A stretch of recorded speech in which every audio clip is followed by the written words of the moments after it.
എത്ര വലിയ സൂഫി വര്യനായാലും ശരി, സ്വഭാവം നന്നാക്കാത്ത ഒരാളും നാളെ സ്വർഗത്തിൽ കിടക്കൂല എന്ന് മുഹമ്മദുർ റസൂലുള്ളാഹി സല്ലല്ലാഹു അലൈഹി വസല്ലം. അഥവാ സ്വർഗത്തിലേക്ക് കടന്നു പോകുന്ന ആളുകൾക്ക് ഒരൊറ്റ ഒരു ചിന്തയാണ് ഉണ്ടാവുക, ലാ തബാഹുല ബൈനഹും, അവർക്ക് ആർക്കും പരസ്പരം കോപമുണ്ടാവൂല. ഇന്ന് നമ്മൾക്ക് എത്ര പേർക്ക് പരസ്പരം കോപമുണ്ട്, മറ്റൊരാളോട് അസൂയയുണ്ട്, മറ്റൊരാളോട് കോപമുണ്ട്. ലാ തബാഹുല, പരസ്പരം കോപമില്ല. വലാ തഹാസുദ, പരസ്പരം അസൂയയുമില്ല. ഇതില്ലേ ഇൻഷാ അല്ലാഹ് നാളെ സ്വർഗം കിട്ടും. കോപമുണ്ടോ? ആരെ കുറിച്ചെങ്കിലും വേണ്ടാത്ത ചിന്തകളുണ്ടോ? ആരെ കുറിച്ചെങ്കിലും വൈരാഗ്യമുണ്ടോ? ആരോടെങ്കിലും പകയുണ്ടോ എങ്കിൽ ഒരാൾക്കും നാളെ സ്വർഗത്തിലേക്ക് കടക്കാൻ കഴിയില്ല എന്നാണ്. അതുകൊണ്ട് ദേഷ്യമില്ലാത്ത ഹൃദയം നമ്മൾക്കുണ്ടാവണം, അസൂയയില്ലാത്ത ഹൃദയം നമ്മൾക്കുണ്ടാവണം. അല്ലാഹു റബ്ബ് സുബ്ഹാനഹു വ തആല തൗഫീഖ് നൽകി അനുഗ്രഹിക്കട്ടെ. അപ്പൊ ആദ്യം പോകുന്നവരുടെ മുഖം 14-ാം രാവിന്റെ ചന്ദ്രനെ പോലെ പ്രകാശിപ്പിക്കുമെന്നാണ്. അപ്പൊ ഈ പ്രകാശം കിട്ടാനുള്ള അമലുകൾ എന്തൊക്കെയാണ്? പ്രകാശിക്കണം എന്നാണല്ലോ പറയുന്നത്. പ്രകാശം ലഭിക്കാനുള്ള അമലുകൾ എന്തൊക്കെയാണ്? അല്ലാഹുവിന്റെ ഹബീബ് സല്ലല്ലാഹു അലൈഹി വസല്ലം പരിശുദ്ധ ഖുർആനിലൂടെ പഠിപ്പിക്കുന്നുണ്ട്, ഖിറാഅത്തുൽ ഖുർആനിൽ കരീം, പരിശുദ്ധമായ ഖുർആൻ നന്നായി പാരായണം ചെയ്യണം. ഖുർആൻ പാരായണം ചെയ്യണം, ഖുർആൻ പാരായണം ചെയ്യണം. അതിന്റെ ഫഹുവസ് സിറാത്തുൽ മുസ്തഖീം, ഖുർആൻ എന്നുള്ളത് നമ്മൾക്ക് ചൊവ്വായ പാതയാണ്, സിറാത്തുൽ മുസ്തഖീമാണത്. വന്നൂറുൽ മുബീൻ, അത് വലിയൊരു വെളിച്ചമാണ്, പ്രകാശമാണ് ഖുർആൻ എന്ന് പറയുന്നത്. പരിശുദ്ധ ഖുർആൻ പറയുന്നുണ്ട്, വകദാലിക ഔഹൈനാ ഇലൈക റൂഹൻ മിൻ അംരിനാ മാ കുൻത തദ്രീ മൽ കിതാബു വലൽ ഈമാൻ. നബിയേ, വകദാലിക ഔഹൈനാ ഇലൈക, അങ്ങേക്ക് ഞാൻ വഹി നൽകുകയുണ്ടായി. റൂഹൻ മിൻ അംരിനാ, അല്ലാഹു തആലയാണ് വഹി ഇറക്കി കൊടുക്കുന്നത്. മാ കുൻത തദ്രീ മൽ കിതാബ്, നിങ്ങൾക്കറിയില്ല എന്താണ് ഈ കിതാബ് എന്ന്, നിങ്ങൾക്കറിയില്ല എന്താണ് ഈ ഖുർആൻ എന്ന്. വലൽ ഈമാൻ, എന്താണ് ഈമാൻ എന്ന് നിങ്ങൾക്കറിയില്ല. വലാകിൻ ജഅൽനാഹു നൂറൻ നഹ്ദി ബിഹി മൻ നശാഉ മിൻ ഇബാദിനാ, ഈ ഖുർആൻ എന്ന് പറയുന്നത്, ഈ കിതാബ് എന്ന് പറയുന്നത് നൂറാ, അതൊരു പ്രകാശമാണ്, അതൊരു വെളിച്ചമാണ്. നഹ്ദി ബിഹി മൻ നശാഉ മിൻ ഇബാദിനാ, എന്റെ അടിമകളിൽ എല്ലാവർക്കും ആ വെളിച്ചം ഞാൻ നൽകൂല. എന്റെ അടിമകളിൽ ഞാൻ ഇഷ്ടപ്പെടുന്ന ആളുകൾക്ക് ഈ ഒരു പ്രകാശം ഞാൻ നൽകുമെന്ന് പരിശുദ്ധ ഖുർആൻ. ഖുർആൻ ഒരു വെളിച്ചമാണ്, ആ വെളിച്ചം ഞാൻ എല്ലാവർക്കും നൽകൂല. ആ വെളിച്ചം ആർക്കാണോ ഞാൻ നൽകുന്നത് അത് ഞാൻ ഇഷ്ടപ്പെടുന്ന ആളുകൾക്ക് മാത്രമേ നൽകുള്ളൂ. അതുകൊണ്ട് ഈ ഖുർആനാകുന്ന പ്രകാശം ആരാണോ മുറുകെ പിടിക്കുന്നത് അവർക്ക് ഇൻഷാ അല്ലാഹ് അവരുടെ ശരീരത്തിൽ വെളിച്ചമുണ്ടാകും, നാളെ ആഖിറത്തിൽ വെളിച്ചമുണ്ടാകും. അല്ലാഹു റബ്ബ് സുബ്ഹാനഹു വ തആല ആ ഒരു വെളിച്ചം നമ്മൾക്ക് നൽകുമാറാവട്ടെ. റസൂലുള്ളാഹി സ്വല്ലല്ലാഹു അലൈഹി വസല്ലമ തങ്ങൾ പറഞ്ഞു, കിതാബുല്ലാഹി ഫീഹിൽ ഹുദാ, ഖുർആൻ എന്ന് പറയുന്നത് ഖുർആനിൽ സന്മാർഗ്ഗമുണ്ട്, ഖുർആനിൽ സന്മാർഗ്ഗമുണ്ട്. കിതാബുല്ലാഹി ഫീഹിൽ ഹുദാ, ഖുർആനിൽ സന്മാർഗ്ഗമുണ്ട്. വന്നൂർ, ഖുർആനിൽ വെളിച്ചമുണ്ട്, ഖുർആനിൽ പ്രകാശമുണ്ട്. അതുകൊണ്ട് ഫഖുദൂ ബികിതാബില്ലാഹി വസ്തംസികൂ ബിഹി, ആ വെളിച്ചമുള്ള സന്മാർഗ്ഗമുള്ള ഖുർആനിനെ നിങ്ങൾ മുറുകെ പിടിക്കണമെന്ന് മുഹമ്മദുർ റസൂലുള്ളാഹ് നബി തങ്ങൾ പറഞ്ഞില്ലേ, രണ്ടു കാര്യം ഞാൻ നിങ്ങൾക്ക് ഇട്ടുതരാമെന്ന്. ഞാൻ പോവുകയാണ്, ഞാൻ യാത്ര ചോദിക്കുകയാണ്. യാത്ര ചോദിക്കുമ്പോൾ നിങ്ങൾക്ക് നൽകാനുള്ളത് രണ്ട് വിഷയങ്ങളാണ്. അതിലൊന്ന് ഖുർആനാണ്, രണ്ടെന്റെ സുന്നത്തുകളാണ്. ഈ രണ്ട് കാര്യം നിങ്ങൾ മുറുകെ പിടിച്ചാൽ ലം തളില്ലൂ മാ തമസ്സക്തും ബിഹിമാ, ഇത് മുറുകെ പിടിച്ചാൽ നിങ്ങൾ ഒരിക്കലും പരാജയപ്പെടൂല എന്ന് മുഹമ്മദുർ റസൂലുള്ളാഹി സ്വല്ലല്ലാഹു അലൈഹി വസല്ലം. ഖുർആനും സുന്നത്തുകളും ആരൊക്കെയാണോ മുറുകെ പിടിക്കുന്നത് അവർ ഒരിക്കലും പരാജയപ്പെടൂല എന്നാണ്. അതുകൊണ്ട് പരിശുദ്ധമായ ഖുർആനിന്റെ ആളുകളായി നമ്മൾ മാറണം. അല്ലാഹു നമ്മൾക്ക് തൗഫീഖ് നൽകട്ടെ. ഖുർആനിന്റെ ആയത്തുകളുടെ അർത്ഥം നമ്മൾ ചിന്തിക്കേണ്ടതുണ്ട്. ആരാണോ ഖുർആനിന്റെ അർത്ഥം ആലോചിക്കുന്നത്, ഫമൻ തദബ്ബറ ആയാതിഹി, ഖുർആൻ അല്ലാഹു ഇറക്കുന്നത് തന്നെ വെറും ഓതിവിടാനല്ല, അതിന്റെ അർത്ഥങ്ങൾ ആലോചിക്കാനാണ്. ലിയദബ്ബറു ആയാതിഹി, അറിയില്ല എന്ന് പറഞ്ഞ് ഒരാളും മാറി നിൽക്കേണ്ട. എനിക്കറിയില്ല, ഞാൻ പഠിച്ചിട്ടില്ല എന്ന് പറഞ്ഞ് ഒരാളും മാറി നിൽക്കേണ്ടതില്ല. എല്ലാവരും പഠിക്കൽ നിർബന്ധമാണ്. പഠിക്കാനുള്ള സമയം എല്ലാവരും കണ്ടെത്തേണ്ടതുണ്ട്. അല്ലാഹു ഖുർആൻ ഇറക്കിയത് ഓതാനല്ല, അതിന്റെ അർത്ഥങ്ങൾ ആലോചിക്കാനാണ്. എന്നും കൂടി ഓരോ ആളുകളും ചിന്തിക്കുന്നത് നല്ലതാണ്. അപ്പോ ആരാണോ പരിശുദ്ധമായ ഖുർആനിന്റെ അർത്ഥം ആലോചിക്കുന്നത്, വഅമില ബിഅഹ്കാമിഹി, ഖുർആൻ കൊണ്ട് ആരാണോ ജീവിക്കുന്നത്, അവർക്ക് അല്ലാഹു തആല പ്രത്യേകമായ ഒരു പ്രകാശം നൽകും. ഏതാണ് ആ പ്രകാശം? കിതാബുൻ അൻസൽനാഹു ഇലൈക, നബിയേ നിങ്ങൾക്ക് ഞാൻ ഇറക്കി തന്ന പ്രകാശം, നിങ്ങൾക്ക് ഞാൻ ഇറക്കി തന്ന ആ പരിശുദ്ധമായ ഗ്രന്ഥം, ലിതുഖ്രിജന്നാസ മിനൽ-ളുലുമാതി ഇലൻ-നൂർ, ഇരുട്ടിൽ നിന്ന് വെളിച്ചത്തിലേക്ക് നിങ്ങളെ പുറപ്പെടുവിക്കാനാണ്. ആരാണോ അന്ധകാരത്തിലുള്ളത്, ആരാണോ അനാചാരത്തിലുള്ളത്, ആരാണോ ഇരുട്ടിലുള്ളത്, അവരെ വെളിച്ചത്തിലേക്ക് കൊണ്ടുവരാനാണ്. സൽപന്താവിലേക്ക് കൊണ്ടുവരാനാണ്, നന്മയിലേക്ക് കൊണ്ടുവരാനാണ് ഈ പരിശുദ്ധമായ ഖുർആൻ ഞാൻ നിങ്ങൾക്ക് ഇറക്കിയത് എന്ന് പരിശുദ്ധ റസൂൽ സല്ലല്ലാഹു അലൈഹി വസല്ലമ തങ്ങളോട് അല്ലാഹു പറഞ്ഞു കൊടുക്കുന്നുണ്ട്. അപ്പൊ ഒന്നാമത്തെ വിഷയം ഖുർആനാണ്. ഖുർആൻ എന്ത് ചെയ്യണം? നമ്മൾ ഖുർആനിൽ നിന്ന് മാറി നിൽക്കാനേ പാടില്ല. നമ്മുടെ ആയുധം, നമ്മുടെ കരുത്ത്, നമ്മുടെ ജീവിതത്തിന്റെ ഓരോ ലക്ഷ്യങ്ങളും ഓരോ മേഖലകളും ഖുർആനുമായി ബന്ധപ്പെടുത്തി ജീവിക്കാൻ നമ്മൾക്ക് കഴിയണം.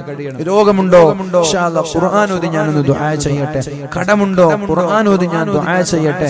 അതേപോലെ ഏത് വിഷയങ്ങളും പരിശുദ്ധമായ ഖുർആനിൽ അഭയം പ്രാപിക്കുന്നവരാകണം. ഒന്നാമത്തെ വിഷയം. ഇനി രണ്ട്, റസൂലുള്ളാഹി സ്വല്ലല്ലാഹു അലൈഹി വസല്ലം പരിശുദ്ധമായ സൂറത്തുൽ ഫാത്തിഹയുടെ, പരിശുദ്ധമായ സൂറത്തുൽ ബഖറയുടെ അവസാനത്തെ ഒരു ആയത്തുണ്ട്.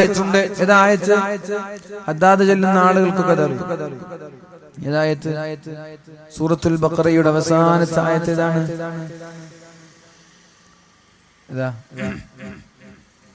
ബിസ്മില്ലാഹിർ റഹ്മാനിർ റഹീം. آمن الرسول بما أنزل إليه من ربه والمؤمنون.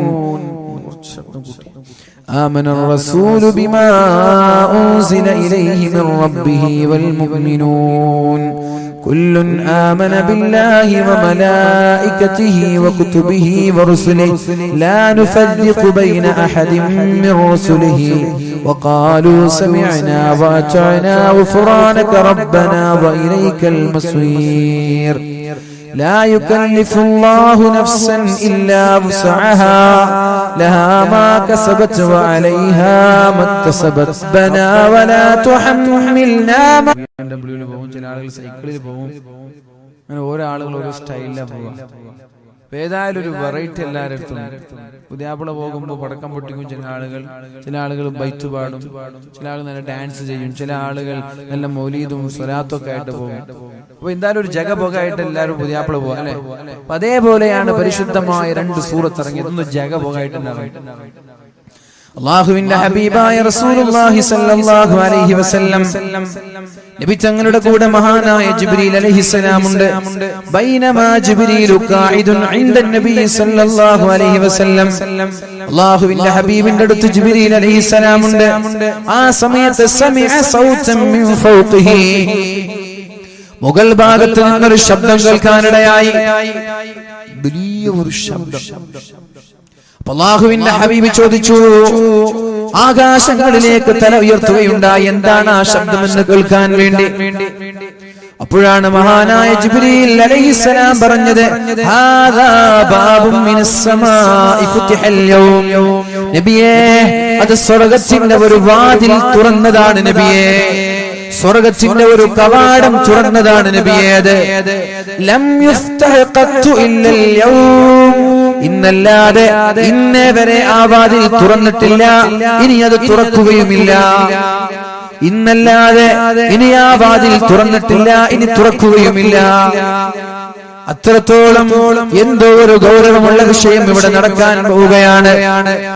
ഫനസല മിൻഹു മലകുൻ, ആ സ്വർഗ്ഗത്തിന്റെ കവാടങ്ങളിലൂടെ ഒരു മലക്ക് പുറത്തേക്ക് ഇറങ്ങി വന്നു നബിയേ. هذا ملك نزل إلى الأرض لم ينزل قط إلا اليوم. ഇന്നല്ലാതെ ഇന്നേ വരെ ആ മലക്ക് ഇറങ്ങിയിട്ടില്ല, ഇനി ഇറങ്ങാനും പോകുന്നില്ല. ഇന്നല്ലാതെ ആ മലക്ക് ഇറങ്ങിയിട്ടില്ല, ഇനി ഇറങ്ങാനും പോകുന്നില്ല. ഫസല്ലമ, ആ മലക്ക് വന്ന് അല്ലാഹുവിന്റെ ഹബീബിനോട് സലാം പറഞ്ഞു. വഖാൽ, എന്നിട്ട് പറഞ്ഞു അബ്ശിർ ബിനൂറൈൻ, നബിയേ നിങ്ങൾക്ക് രണ്ട് പ്രകാശം ഞാൻ ഇറക്കാൻ പോവുകയാണ്. അബ്ശിർ ബിനൂറൈൻ, നിങ്ങൾക്ക് ഞാൻ രണ്ട് പ്രകാശം തരാൻ പോവുകയാണ്. രണ്ട് പ്രകാശം ആർക്കും അതിന്നേ വരെ കൊടുത്തിട്ടില്ല. ഊതീതഹുമാ ലം യുതഹുമാ നബിയ്യുൻ ഖബ്ലക, നിങ്ങൾക്ക് മുമ്പ് കഴിഞ്ഞുപോയ ഒരു പ്രവാചകന്മാർക്കും ലഭിക്കാത്ത പ്രകാശം, രണ്ട് പ്രകാശം ഞാൻ നിങ്ങൾക്ക് ഇന്ന് നൽകാൻ പോവുകയാണ് എന്ന് അല്ലാഹുവിന്റെ ഹബീബിനോട് സ്വർഗ്ഗത്തിൽ നിന്നിറങ്ങി വന്ന മലക്ക് പറയുകയാണ്. ഏതാണ് ആ രണ്ട് പ്രകാശങ്ങൾ? ഏതൊക്കെയാ രണ്ട് പ്രകാശങ്ങൾ? സല്ലു അലാ സയ്യിദിനാ മുഹമ്മദ്. അല്ലാഹുമ്മ സല്ലി അലാ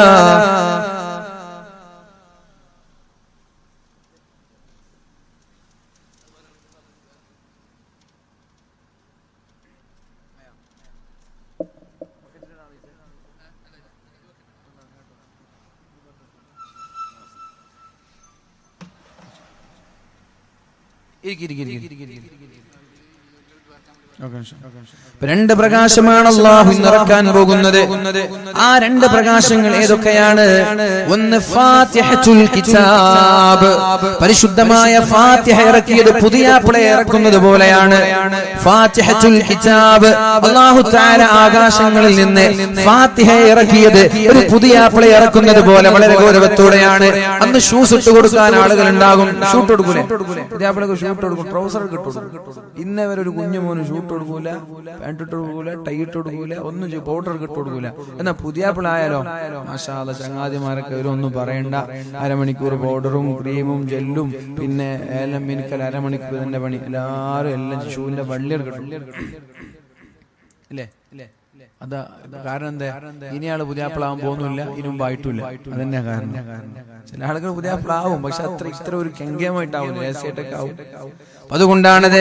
അതേപോലെയാണ് അല്ലാഹു ആകാശങ്ങളിൽ നിന്ന് പരിശുദ്ധമായ ഫാത്തിഹ ഇറക്കിയത്. അതുകൊണ്ട് ഫാത്തിഹ നൂറാണ്, പ്രകാശമാണ് ഫാത്തിഹ. ആരാണോ ഫാത്തിഹ വർദ്ധിപ്പിക്കുന്നത് അവർക്ക് ഇൻഷാ അല്ലാഹ് മുഖത്തിന് വെളിച്ചമുണ്ടാകും, ഹൃദയത്തിന് വെളിച്ചമുണ്ടാകും, നാളെ ആഖിറത്തിനും വെളിച്ചമുണ്ടാകും. അതുകൊണ്ട് ഫാത്തിഹ വർദ്ധിപ്പിച്ചുകൊണ്ടേയിരിക്കുക. അല്ലാഹു തൗഫീഖ് ചെയ്യട്ടെ. രണ്ടാമത്തേത് സൂറത്തുൽ ബഖറയുടെ അവസാനത്തെ ആയത്താണത്. അതാണ് ഞാൻ നേരത്തെ ഓതി വെച്ചത്. ലില്ലാഹി മാ ഫിസ് സമാവാതി വമാ ഫിൽ അർദ് വഇൻ തുബ്ദൂ മാ ഫീ അൻഫുസികും ഔ തുഖ്ഫൂഹു യുഹാസിബുകും ബിഹില്ലാഹ് തുടങ്ങുന്ന പരിശുദ്ധമായ സൂറത്തുൽ ബഖറയുടെ അവസാനത്തെ ആയത്തും അല്ലാഹു ഇറക്കിയതാണ്. ഇതുപോലെ ഗൗരവത്തോടെ ഇറക്കിയതാണ്. അതുകൊണ്ട് ആമന റസൂൽ എന്ന് പറയുന്ന ആയത്ത് സൂറത്തുൽ ഫാത്തിഹയും നിരന്തരമായി ആരാണോ വർദ്ധിക്കുന്നത്, ലാ തഖറഅ ബിഹർഫിൻ മിൻഹുമാ, അത് മുഴുവനും ഓതണമെന്നില്ല. അതിന്റെ ഒരു ഹർഫ് ഓതിയാൽ, അതിന്റെ ഒരു ആയത്ത് ഓതിയാൽ ഇല്ലാ ഉഅതീത, ആ ഒരു പ്രകാശം അല്ലാഹു നൽകുമെന്ന് മുഹമ്മദുർ റസൂലുള്ളാഹ്. ഫാത്തിഹയുടെ ഒരു ആയത്ത് ഓതിയാൽ മതി, ആമന റസൂലിന്റെ ഒരു ആയത്ത് ഓതിയാൽ മതി, ഒരു ഹർഫ് ഓതിയാൽ മതി. മുഖത്തിന് ഹൃദയത്തിന് അവസാനം മരണസമയത്ത് എന്തെന്നില്ലാത്ത വെളിച്ചമുണ്ടാകും. മരിച്ചുപോയാൽ ഖബറിടം വെളിച്ചമാകും. അല്ലാഹു റബ്ബ് സുബ്ഹാനഹു വ തആല തൗഫീഖ് നൽകി അനുഗ്രഹിക്കട്ടെ.